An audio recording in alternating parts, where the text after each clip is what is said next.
Obama now has a 10-point lead on Republican John McCain. Here's a look at the numbers. This is from the ABC Washington Post poll. 53% of voters say they would choose Obama if the election were held today.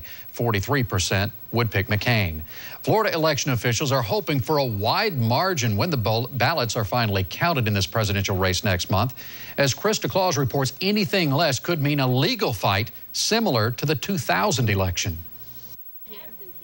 A push in voter registrations has added thousands of new voters to the rolls in Florida. Democrats hope a high turnout will put Barack Obama in the White House November 4th. But as we first told you Friday, there are reports of dozens of trumped-up registrations here in the Bay Area and across the country. Someone that's not properly registered to vote. That would be our concern. The McCain campaign is jumping on the issue. So is Governor Charlie Crist. I think it's incredibly important that we protect the integrity of the process. Election officials I talked with fear voter fraud could be the hanging chads of 2008, but with more serious consequences. This is a real issue. The applications, that's a real issue. The hanging chad was an idea, in my opinion, that was just made up.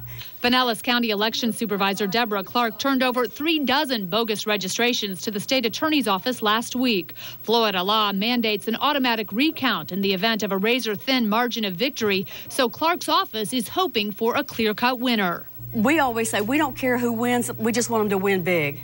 McManus says it's something she's hearing across the state. Every election supervisor I've talked with says they hope for a big win because they don't want any kind of controversy that looks like 2000 all over again. Krista Claus, News Channel 8.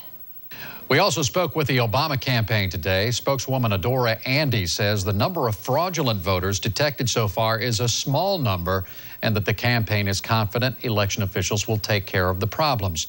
The two presidential candidates will meet for their final debate this Wednesday. Our coverage begins at 9 o'clock.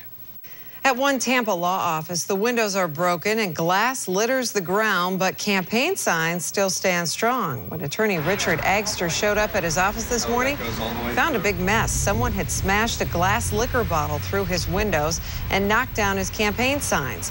The signs support John McCain, County Commissioner Brian Blair, and Hillsborough property appraiser Rob Turner. And they're back up now. Agster says this isn't the first time this has happened, but he does hope it's the last.